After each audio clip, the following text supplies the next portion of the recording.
सब लोगों को नमस्ते। मैं पुष्कर अवस्थी। आज नंबर सिस्टम में हम लोग योगफल के बारे में पता करेंगे, योगफल पढ़ेंगे। लगातार संख्याओं का, सम संख्याओं का, विषम संख्याओं का, वर्गों का, गुणजों का अलग अलग योग किस तरीके से निकालेंगे ये देखेंगे। हमने पहले से लिख दिया है ताकि आप लोगों को दिक्कत ना पड़े। एक एक मैं बताऊंगा और आप क्लियर करते जाइएगा, ठीक है। कोई अगर दिक्कत हो तो कमेंट्स बॉक्स में लिख दीजिएगा, ठीक है। तो मैं अगले वाले नेक्स्ट वीडियो में बता दूंगा। पहला है लगातार n तक प्राकृतिक संख्याओं का योग। लगातार n तक प्राकृतिक संख्याओं का योग का जो फार्मूला होता है वो होता है n इंटू n प्लस 1/2। क्या होता है formula? n into n plus 1/2।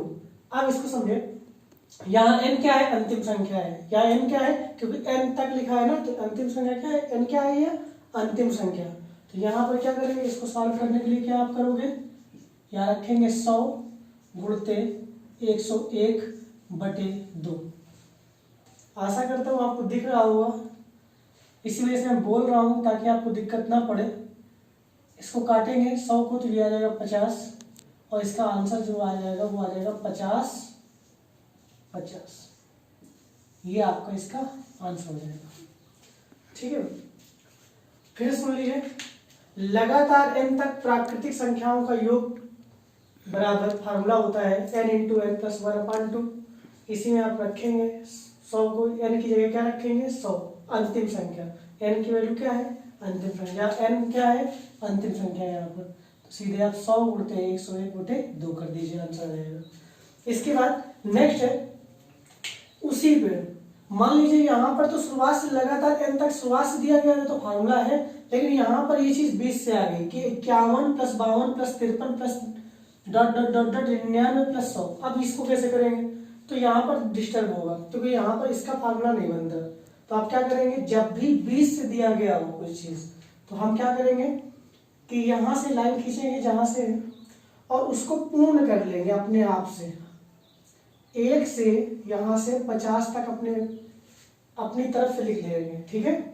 अब हमारा ये कंप्लीट हो गया पूरा, उसी तरीके से बन गया। अब हम क्या करेंगे, 1 से 100 तक निकाल कर और फिर 150 तक निकालेंगे, और 1 से 100 तक में 1 से 50 तक को घटा देंगे तो हमारा ये चीज क्या हो जाएगी, ये चीज मिल जाएगी, क्योंकि हमें यही तो चाहिए ना। तो क्या करेंगे, फिर समझेंगे। तो अब हमें क्या करना है, हमें लेना है कि 1 से 100 तक। तो अभी हमने निकाला था कि 1 से 100 तक का योग कितना था? 50। दूसरी संख्या हो तो आप कर लीजिएगा, कोई दिक्कत नहीं। हमने निकाल लिया था, इस वजह से दिक्कत नहीं है, कोई दिक्कत नहीं, लिख दिया आपने। फिर हमने निकाला 1 से 50 तक निकाल लीजिए। जैसे 1 से 50 तक निकालोगे तो यहाँ पर जब 50 गुणते 51/2 करोगे ना तो यहाँ पर कट जाएगा, ये आ जाएगा 1275। कितना आ जाएगा? 1275। ये आ गया 1200। 1 से 50 की वैल्यू आ जाएगी 1275 यहाँ से। अब हमें क्या निकालना है, हमें निकालना है 51 से 100 तक। तो आप क्या करेंगे, इसको घटा देंगे। जैसे इसको घटाएंगे, घटा दीजिए तो यहाँ आ जाएगा 5, यहाँ आ जाएगा 7, यहाँ आ जाएगा, देखिए एक कैरी यहाँ पर लिया था तो यहाँ पर कम हो जाएगा तो यहाँ पर 7 आ जाएगा, ठीक। तो 37-73 इसका आंसर आ जाएगा, ठीक है।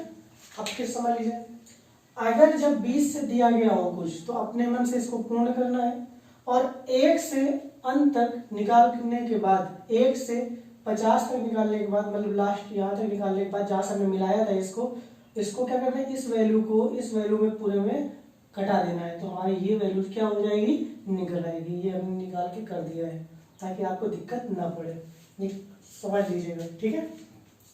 अब मेरी बात समझिए फिर। अब नेक्स्ट है, यहाँ पर दिख रहा होगा, ऊपर वाला क्लियर हो गया होगा। अब नीचे वाला है, लगातार n तक प्राकृतिक संख्याओं के वर्गों का योग। फिर सुन लीजिए, लगातार n तक प्राकृतिक संख्याओं के वर्गों का योग। जैसे 1 का स्क्वायर प्लस 2 का स्क्वायर प्लस 3 का square plus dot dot dot 19 का स्क्वायर प्लस 20 का स्क्वायर। अब यहाँ पर लगातार 20 का स्क्वायर तक दिया है। इसका फार्मूला होता है n into n plus 1 into 2n plus 1 अपान 6।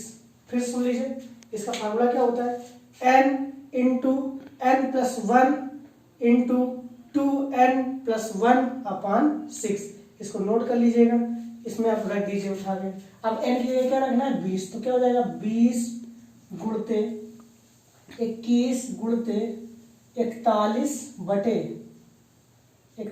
बटे यहाँ पर आ जाएगा 6। अब इसको काट दीजिए। जैसे ही आप काटोगे, हो सकता है छोटा छोटा कुछ दिख रहा हो, लेकिन आप ये टेंशन ना लीजिए, बशर्ते आपको मेरी आवाज़ आ रही है कि नहीं आ रही है। अगर आवाज़ आ रही है तो आप आवाज़ से भी थोड़ा सा क्लियर कर लीजिए। अभी हमारे पास बोर्ड थोड़ा छोटा है, लेकिन आगे आने वाले उस समय में मैं हर चीज़ इंतजाम कर लूँगा। यहाँ पर देखिए, जैसे इसको रखा तो इसमें देखिए कट जाएगा ये, तो ये 2 से काट दीजिए। यहाँ पर ऊपर आ जाएगा 10, ये नीचे आ जाएगा 3, और यहाँ आ जाएगा 3 से कट जाएगा ये 7, ये आ जाएगा 70। तो ये हो जाएगा 41 गुणते 70, 7 एकम 7, 7 चौको 28, 28 70 इसका आंसर आ जाएगा। इसका आंसर कितना आ जाएगा 28 70। इसका आंसर आपका 28 70 कंप्लीट हो जाएगा। इसके बाद नेक्स्ट हम चलते हैं लगातार n तक प्राकृतिक संख्याओं के घनों का योग। अब अगर घन आ जाए, ये तो वर्गों का था कि वर्ग आ जाता है, अगर इस पर भी 20 से आ जाए तो वही चीज करेंगे जो हमने यहाँ की थी, ये वाला मेथड याद रखना, इसमें कर लीजिएगा। इस वजह से मैंने बार बार नहीं बताया। इसके बाद देखिए, अब हम चल रहे हैं इसमें लगातार n तक प्राकृतिक संख्याओं के घनों का योग। घनों का मतलब क्यूब। अगर क्यूब आ जाए तो 1 का क्यूब प्लस 2 का क्यूब प्लस 3 का cube plus dot dot dot dot 20 का क्यूब। तो इसका फार्मूला क्या होता है पहले ये समझ लीजिए। इसका फार्मूला होता है n इंटू n प्लस 1 अपान 2 और पूरे का होल स्क्वायर। क्या होता है पूरे का होल स्क्वायर, ये फार्मूला होता है। क्या होता है n इंटू n प्लस 1 अपान 2 पूरे का यहाँ पर क्या हो जाएगा होल स्क्वायर। क्या हो जाएगा होल स्क्वायर। तो यहाँ पर क्या हो जाएगा, इसका रख दीजिए तो क्या होगा 20 गुणते 21 बटे 2 का होल स्क्वायर। तो जैसे आप करेंगे स्क्वायर करेंगे तो काट देंगे, ये आएगा 10, ये आ जाएगा 210 का स्क्वायर। जब 210 का स्क्वायर करेंगे तो यहाँ जो वैल्यू बन जाएगी 21 का होता है 441 और डबल 0 हो जाएगा, ये आ जाएगा 44, ये आ जाएगा 44,100। ठीक है, इसका आंसर आपका कंप्लीट हो जाएगा इस तरीके से। ये आप नोट कर लीजिए, देख लीजिए, समझ लीजिए कि यहाँ तक आ गया कि नहीं। फिर से एक बार समझ लीजिए, लगातार n तक प्राकृतिक संख्याओं के वर्गों का जो योगफल होता है वो होता है यहाँ पर n into n plus 1 into 2n plus 1 अपान 6, और लगातार n तक प्राकृतिक संख्याओं के घनों का योगफल होता है n इंटू n प्लस 1 अपान 2 का होल स्क्वायर पूरे का। ठीक है, कंप्लीट कर लीजिए। तो इसमें रख दीजिए, बस n की जगह आपको लास्ट नंबर रख देना है, आपका आंसर कंप्लीट हो जाएगा। इसके बाद हम चलते हैं नेक्स्ट टॉपिक पे। इसको समझ में आ गया होगा शायद आपको। अब नेक्स्ट है क्या है कि प्रथम n सम संख्याओं का योग। प्रथम n सम संख्याओं का योग, हम इसको थोड़ा सा मेटे दे रहे हैं, इसको नोट कर लीजिए पहले आप अच्छे से। इसके बाद हम थोड़ा सा मेट देंगे ताकि आपको समझा सकें हम। और अगर हम ये चीज लिखते रहे तो दिक्कत पड़ती, फिर हमें समय लगता बहुत ज़्यादा। ठीक है, तो इस वजह से मैंने पहले ही ये चीज़ लिख दी थी ताकि दिक्कत ना पड़े, ये वीडियो थोड़ा कम समय में बन जाए, ये तो लिखने में ज़्यादा टाइम लग जाएगा। इसको हम यहाँ से मेटे दे रहे हैं, इसको हम यहाँ तक बता दिए हैं।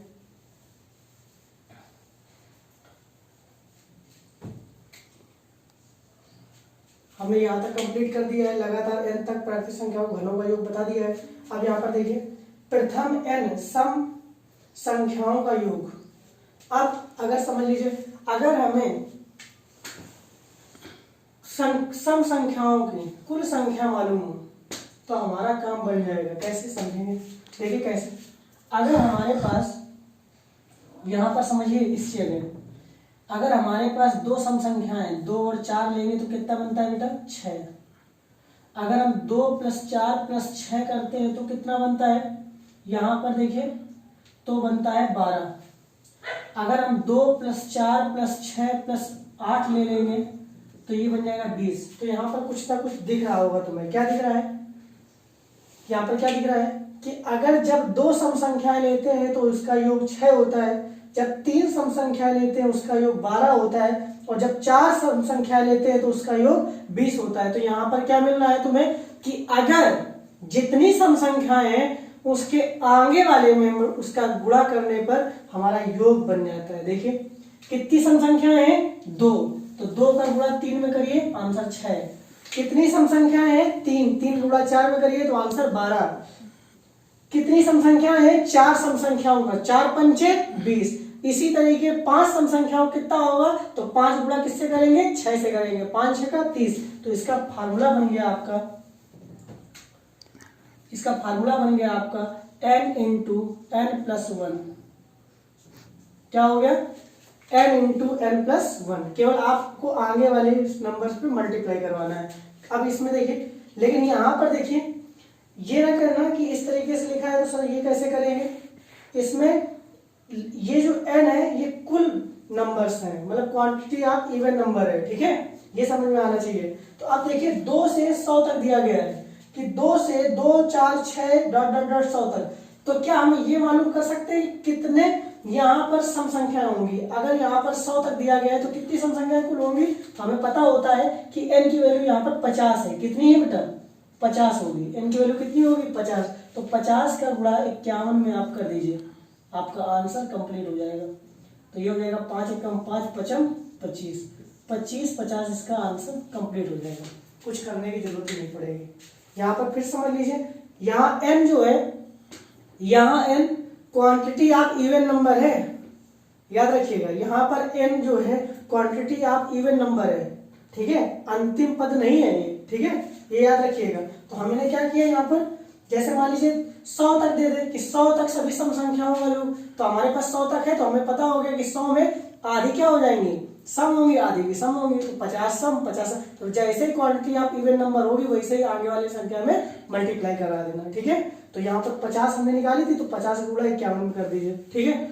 अगर मान लीजिए यहाँ पर 200 होती कि 200 तक सभी सम संख्याओं का योगफल ज्ञात कीजिए, तो आपको आधी क्या है सम संख्या कुल उसमें 200 में कितनी होगी 100, तो 100 का गुणा 101 में करा देंगे तो आपका आंसर कंप्लीट हो जाएगा, ठीक है बेटा। और अगर मान लीजिए यहाँ पर आधा तो कर दिया, लेकिन अगर कुछ संख्या होती जिसका हाफ होए ना, कैसे होगा समझे। अगर मान लीजिए तुमसे कह दिया जाए यहाँ पर कि 25 तक सभी सम संख्याओं का योग ज्ञात करो, 25 तक सभी सम संख्याओं का योग, तो 25 में कितनी सम कितनी विषम, तो याद रखेंगे कि 25 में एक गायब करिए होता है 24, 24 का आधा करिए, तो जब 24 का जैसे आधा करोगे तो सम संख्याएं मिल जाएंगी, और हमेशा 12। देखिए तो 25 में एक घटाइए होता है 24, और 24 का हाफ कर दीजिए, सम संख्या निकालेंगे। जब 12 सम संख्या है तो 13 विषम संख्या है, याद रखना है हमेशा। अगर ऑड नंबर आ रहा है तो उसमें हमेशा एक ज्यादा विषम संख्या होगी, ठीक है। जैसे समझदार हो फिर समझ लीजिए कि 25 में कितनी विषम कितनी सम, तो सम कितनी 12 और विषम कितनी 13। इसी तरीके से 13 मान लो 13 कुल संख्या है, 13 में क्या होगा तो 6 सम और 7 विषम, ये याद रखिएगा। तो इस तरीके से आप कर सकते हैं, ठीक है। आशा करता हूँ नीचे समझ में आ गई होगी आपको, नहीं आए तो कमेंट्स बॉक्स में आपको क्लियर कर लीजिए।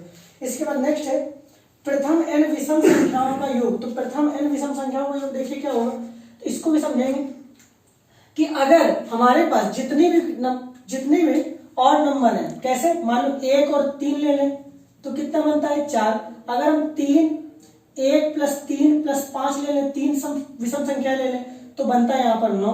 अब हम यहाँ पर क्या दिख रहा है तुम्हें कि अगर यहाँ पर 2 विषम संख्याएं हैं तो इसका योग 4, 3 विषम संख्या है तो उसका योग कितना 9। तो इसका मतलब हमें क्या मिला कि जितनी विषम संख्याएं हैं उसका योग वर्ग करने पर हमारा ये योग आ जाएगा। फिर समझ लीजिए जितनी विषम संख्याएं हो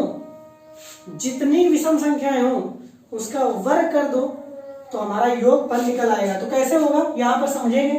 तो इस तरीके से यहाँ पर देखिए कि कितनी विषम संख्याएं होंगी, तो 1 से 199 तक तो फिर 50, तो यहाँ पर क्या हो जाएगी, n की वैल्यू क्या हो, इसका फार्मूला होता है n स्क्वायर। क्या फार्मूला होता है, n स्क्वायर। अब 50 है तो 50 का स्क्वायर कर देंगे तो ये आ जाएगा 2500। कितना आ जाएगा बेटा, 2500। कंप्लीट हो जाएगा। ये चीज समझ में आनी चाहिए तुम्हें।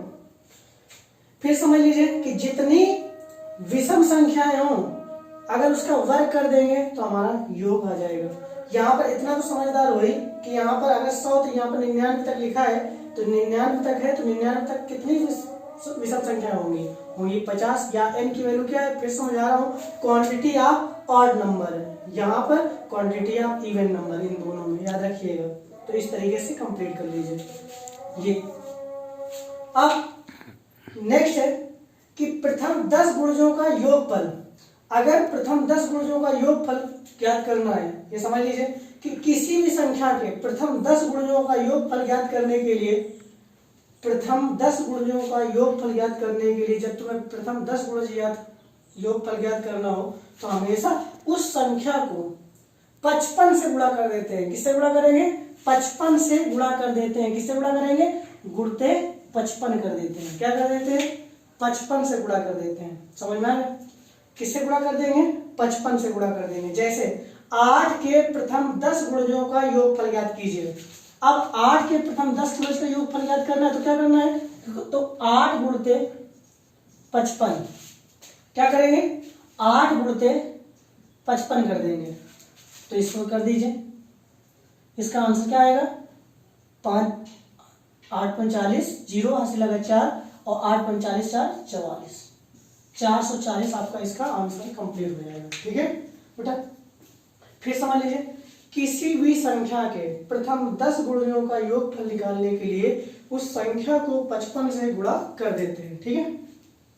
अब देखें नेक्स्ट, किसी संख्या के प्रथम n, मान लो 10 था गुणज, वहां ऊपर था तो 55 से गुणा कर दीजिए, लेकिन 10 से ज्यादा हो तब क्या करेंगे, तो किसी संख्या के प्रथम n गुणजों का योगफल जब निकालना हो, मान लो क्वांटिटी ने दी गई है, आगे दी गई है, तो क्या करेंगे, तो हम क्या करेंगे, इसको समझ लेंगे कि हम n इंटू n प्लस 1 अपान 2 से उस संख्या का गुणा कर देते हैं। इसको याद कर नोट कर लेना। फिर सुन लीजिए, n इंटू n प्लस 1 अपान 2 से उस संख्या का गुणा कर देते हैं। अब इसको समझेंगे। वहां पर ऊपर तो 10 गुणज थे, लेकिन यहाँ पर मान लो गुणजों की संख्या ज्यादा हो तब क्या करेंगे, लेकिन यहाँ पर शर्त ये है कि शुरुआत से होनी चाहिए। ठीक है, 1 से स्टार्टिंग हो, मतलब शुरू से स्टार्टिंग होनी चाहिए। ठीक है, तो 8 के, ये देखो पहले यहाँ पर सवाल दिया गया है कि 8 के प्रथम 30 गुणजों का योगफल ज्ञात करना है। तो क्या करना है, n की जगह कितना रख देना है, 30, क्योंकि हमारा फार्मूला क्या होता था, n इंटू n प्लस 1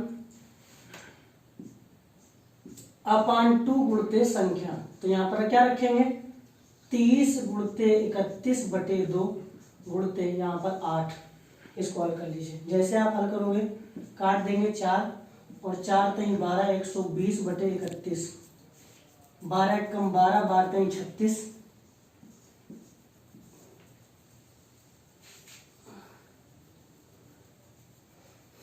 ये आएगा 3620। आपका आंसर कंप्लीट हो जाएगा। फिर से देख लीजिए, गलत तो नहीं है, 12 कम 12 और 12 3 36। ठीक है, तो आपका 3620 इसका आंसर कंप्लीट हो जाएगा। फिर सुन लीजिए, इसका क्या करना है, n इंटू n प्लस 1 अपान 2 में उस संख्या का गुणा कर देना है। ठीक है, तो कंप्लीट हो जाएगा इस तरीके से। तो ये याद रखिए। ठीक है, तो आशा करता हूँ ये चीज समझ में आ गई होगी।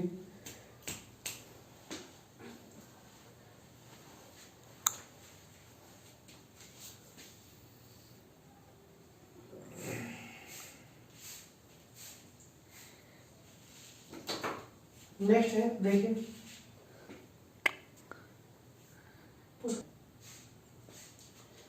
इसमें क्या करेंगे, देख लीजिए, जिस तरीके n इंटू n प्लस 1 अपान 2 से उस संख्या का गुणा कर देंगे। ठीक है, तो यहाँ पर करेंगे 30 गुणते 31 बटे 2 गुणते 8। जब इसको हल करेंगे तो 120 गुणते 31 आएगा। तो जब इसको हल करेंगे तो 37-20 इसका आंसर आ जाएगा। ठीक है, ये कंप्लीट कर लीजिए, नोट कर लीजिए। ठीक है, ये देख लीजिए। अब आशा करता हूँ ये चीज आपको समझ में आ गई होगी। ठीक, अब नेक्स्ट उस पर चल रहे हैं कि जब शुरू से गुणज ना दिए गए हों तब क्या करेंगे। बहुत लोगों के डाउट्स रहते हैं कि सर ये तो शुरू से बता दिया आपने, लेकिन जब ना हो तो कब, तो अब इसको मिटना हमें पड़ेगा। ठीक है, तो हम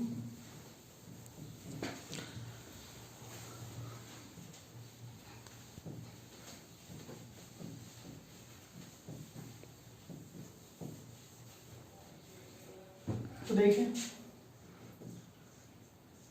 गुणजों का योग, ये चाहे शुरू से हो, चाहे 20 से हो, चाहे जहां से हो, आपको सीधे, लेकिन यहाँ पर अंतर जो है वो नियत होनी चाहिए, बस याद रखिएगा।